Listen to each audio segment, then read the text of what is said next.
ರಾಷ್ಟ್ರಕೂಟರು, ಕಲ್ಯಾಣ ಚಾಲುಕ್ಯರು ಮತ್ತು ವಿಜಯನಗರದ ಅರಸರು ಆಳಿದಂತಹ ಐತಿಹಾಸಿಕ ಲಕ್ಕುಂಡಿ ಗ್ರಾಮದಲ್ಲಿ ಉತ್ಖನನ ಕಾರ್ಯ ಇವತ್ತು 6ನೇ ದಿನಕ್ಕೆ ಕಾಲಿಟ್ಟಿದೆ.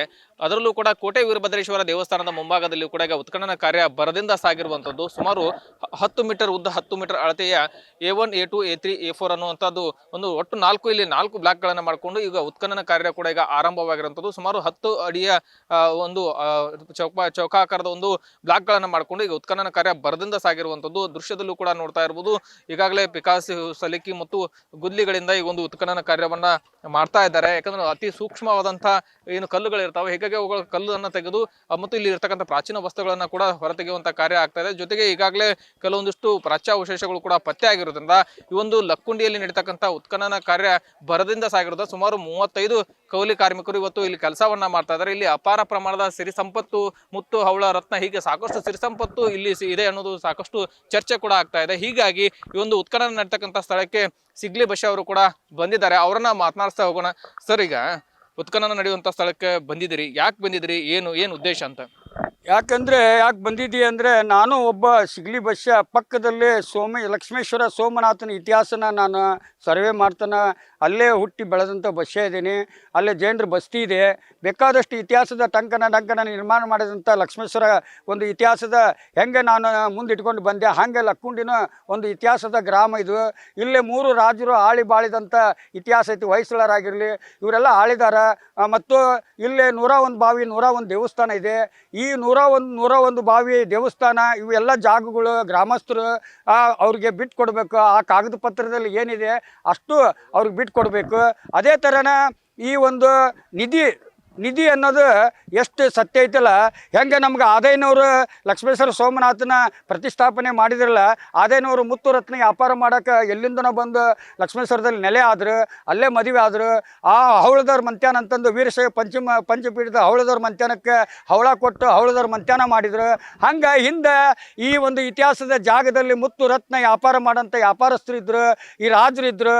ಇವ ಒಂದು ಇತಿಹಾಸ ನಶಿಸಿ ಹೋಗುವಂಥ ಸಂದರ್ಭದಲ್ಲಿ ಎಲ್ಲನೂ ಮಣ್ಣಲ್ಲೇ ಮುಚ್ಚಿಟ್ಟಿದ್ದಾರೆ. ಇಲ್ಲೇ ಸಾವಿರಾರು ಟನ್ಗಳಷ್ಟು ಬಂಗಾರ, ನಿಧಿ, ವಜ್ರ, ಹವಳ ಎಲ್ಲನೂ ಸಿಗೋಂಥ ವ್ಯವಸ್ಥೆ ಐತಿ. ಆದರೆ ಎಲ್ಲ ಮುಚ್ಚಿ ಹೋಗಿದ್ದಾವೆ. ಇವನ್ನೆಲ್ಲ ಅಭಿವೃದ್ಧಿಗೊಳಿಸ್ಬೇಕು. ಇವನ್ನೆಲ್ಲ ಮ್ಯೂಸಿಯಂನಲ್ಲಿ ಇಟ್ಟು ಜನರಿಗೆ ಜಾಗೃತಿ ಕೊಡಬೇಕು. ಇದು ಎಲ್ಲೆಲ್ಲಿ ಇಂಥ ಡಂಕನ ನಿರ್ಮಾಣ ಮಾಡಿದಂಥ ದೇವಸ್ಥಾನಗಳಿಗೆ ಭದ್ರತೆ ಒದಗಿಸ್ಕೊಡ್ಬೇಕು. ಆ ಗ್ರಾಮಕ್ಕೂ ಒಂದು ಒತ್ತು ಕೊಡ್ಬೇಕು ಅನ್ನೋದು ನನ್ನ ಆಸೆ.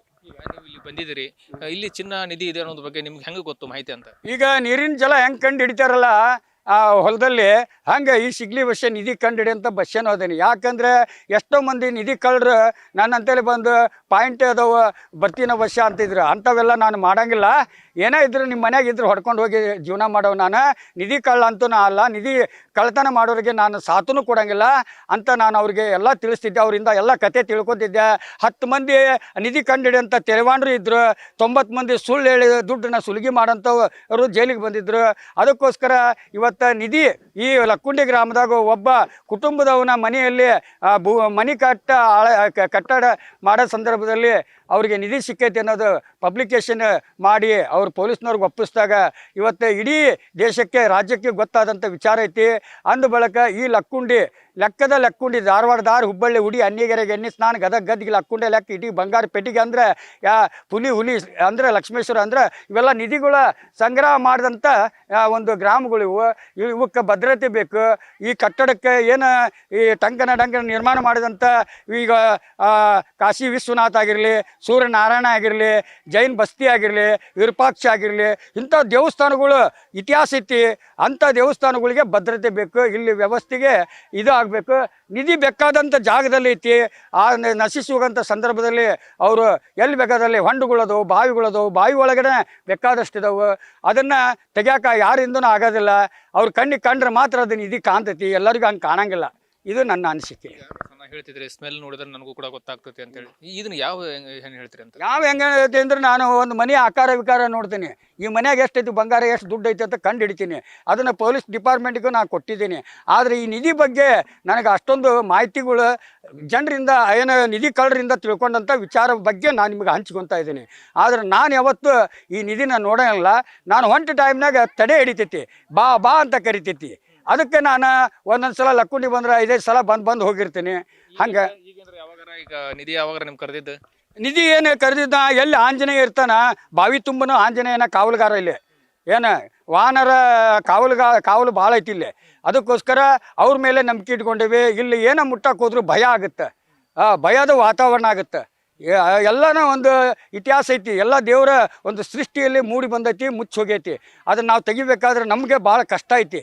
ಅದಕ್ಕೋಸ್ಕರ ಇದನ್ನು ಎಲ್ಲಿ ಹೆಂಗೈತಿ ಹಾಗೇನೆ ಇಟ್ಟು ಇದಕ್ಕೆ ಹೆಂಗೆ ಟಂಕನ ನಿರ್ಮಾಣ ಮಾಡಿದಂಥ ದೇವಸ್ಥಾನಗಳು ಬಾವಿಗಳು ಅಭಿವೃದ್ಧಿ ಆಗಬೇಕು. ಆ ವಾಸ್ತವ್ಯನ ಬಿಟ್ಟು ಕೊಡ್ಬೇಕು ಗ್ರಾಮಸ್ಥರಿಗೆ ಒಂದು ಇತಿಹಾಸದ ಒತ್ತು ಕೊಡ್ಬೇಕು. ಪ್ರಾಮಾಣಿಕತೆಯಿಂದ ನಿಧಿ ಸಿಕ್ಕಂತ ಏನು ರೀತಿ ಕುಟುಂಬ ಅಂತೇಳಿ ಇಲ್ಲಿ ಪ್ರಜ್ವಲ್ ರೀತಿ ಅನ್ನುವಂಥ ಹುಡುಗ ಸರ್ಕಾರಕ್ಕೆ ಪ್ರಾಮಾಣಿಕತೆಯಿಂದ ದುಡ್ಡನ್ನ ಮತ್ತು ಅಲ್ಲಿ ಇರ್ತಕ್ಕಂಥ ಏನು ಬಂಗಾರ ನಿಧಿ ಸಿಕ್ಕಿತ್ತಲ್ಲ ಅದನ್ನೆಲ್ಲೂ ಕೂಡ ಒಪ್ಪಿಸಿದಾನ. ಆತನ ಪ್ರಾಮಾಣಿಕತೆ ಬಗ್ಗೆ ನೀನು ಹೇಳ್ತೀರಿ ಅಂತ ನೋಡ್ರಿ. ಇವತ್ತು ಈ ಬಸ್ಸ ಕಳ್ತನ ಮಾಡಿ ಸಿಕ್ಕಾಕೊಂಡಾಗ ಸತ್ಯ ಹೇಳ್ಬಿಡ್ತೀನಿ, ಅವ್ರ ಕಡೆಯಿಂದ ಯಾಕೆ ಕೊಡ್ತಾ ತಿನ್ಬೇಕು ಅಂತ.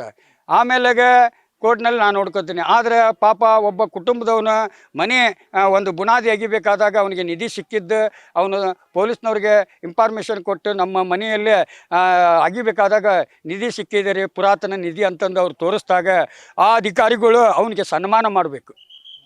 ಸನ್ಮಾನ ಮಾಡೋದಷ್ಟೇ ಅಲ್ಲ, 130% ಅವನಿಗೆ ಪರಿಹಾರ ಕೊಡಬೇಕು ಅದರಲ್ಲಿ ಸಿಕ್ಕಿದ್ರಲ್ಲಿ. ಇದು ನನ್ನ ಒಂದು ಬೇಡಿಕೆ. ಹೌದು ಕೊಟ್ಟಿದ್ದಾರೆ. ಯಾಕೆ ಕೊಡೋಂಗಿಲ್ಲ ಅಂದ್ರೆ ಇವತ್ತು ನಾನು ಜೈಲಿನಾಗ ಒಂದು 10,000 ರೂಪಾಯಿ ಇಟ್ಕೊಂಡು ಹೋಗಿರ್ತೀನಿ, ಸೇಫಾಗಿ ಇಟ್ಕೊಂಡು ಹೋಗಿರ್ತೀನಿ. ಅದು ಅವ್ರು ಪೊಲೀಸ್ನವ್ರು ಸರ್ಚ್ ಮಾಡಿದ್ರು ಸಿಗೋದಿಲ್ಲ. ಅವರು ಮುಂಚೆ ಗೇಟ್ಗೆ ಹೋದಾಗ ಕೇಳ್ತಾರೆ, ಬಸ್ಸ ಈಗ ಹೇಳ್ಬಿಡು ನೀನಂತಲ್ಲಿ ಏನಾಯ್ತಿದ್ದು ಎಲ್ಲ ತೆಗೆದು ಟೇಬಲ್ ಮೇಲೆ ಇಡು, ಇಲ್ಲಾಂದ್ರೆ ನಾವು ಸರ್ಚ್ ಮಾಡಿದ್ರೆ ನಮ್ದ ನೋಡ ಅಂತಾರೆ. ಹಂಗೆ ನಾನು ಏನಿಲ್ರಿ ಅಂತ ಹೇಳಿದಾಗ ಅವ್ರಿಗೆ ಸರ್ಚ್ ಮಾಡಿದಾಗ ಸಿಕ್ತಂದ್ರೆ ಅವ್ರಿಗೆ ಅದು ಹೌದಾ. ಒಂದು ವೇಳೆ ಸರ ಇಷ್ಟಿದು ಸಿಕ್ಕೈತಿ ತೊಗೊಳ್ರಿ ಅಂತ ನಾನು ಕೊಟ್ಟಾಗ ಅದ್ರಲ್ಲಿ ನನಗೆ ಅವನೇನು ನಂದು ಸರ್ಚ್ ಮಾಡಿ ಹಿಡಿದಿರ್ತಾನಲ್ಲ ಅವನಿಗೆ 30%, 130% ಪರಿಹಾರ ಕೊಡ್ತಾರೆ. ಹೌದು ಕೊಡಲೇಬೇಕು. ಇದು ಕೊಡಲಿಲ್ಲ ಅಂದ್ರೆ ಅವ್ರ ವಿರುದ್ಧ ಹೋರಾಟ ಮಾಡ್ತೀನಿ, ಸರ್ಕಾರದ ವಿರುದ್ಧ. ಎಸ್, ಇದೆಲ್ಲವೂ ಕೂಡ ಸಿಗ್ಲಿ ಬಶ್ ಅವರ ಮಾತಾಗಿರುವಂಥದ್ದು. ಇವತ್ತಿನ 6ನೇ ದಿನದ ಉತ್ಖನನ ಕಾರ್ಯಕ್ಕೆ ಸಂಬಂಧಪಟ್ಟಂಗೆ ಇವತ್ತು ಈ ಲಕ್ಕುಂಡಿಗೆ ಬಂದಿದ್ರು. ಲಕ್ಕುಂಡಿ ಉತ್ಖನನ ಪ್ರದೇಶದಲ್ಲಿ ಬಂದು ಭೇಟಿ ನೀಡಿ ಇಲ್ಲಿಯೂ ಕೂಡ ಸಾಕಷ್ಟು ನಿಧಿ ಇದೆ, ಹೀಗೆ ಸಂಪತ್ತಿದೆ, ಸರಿ ಸಂಪತ್ತಿದೆ ಅನ್ನುವಂಥ ಮಾತನ್ನು ಕೂಡ ಹೇಳ್ತಾ ಇದ್ದಾರೆ. ಸಂತೋಷ್ ಕೊಣ್ಣೂರು, ನ್ಯೂಸ್ 18 ಗದಗ.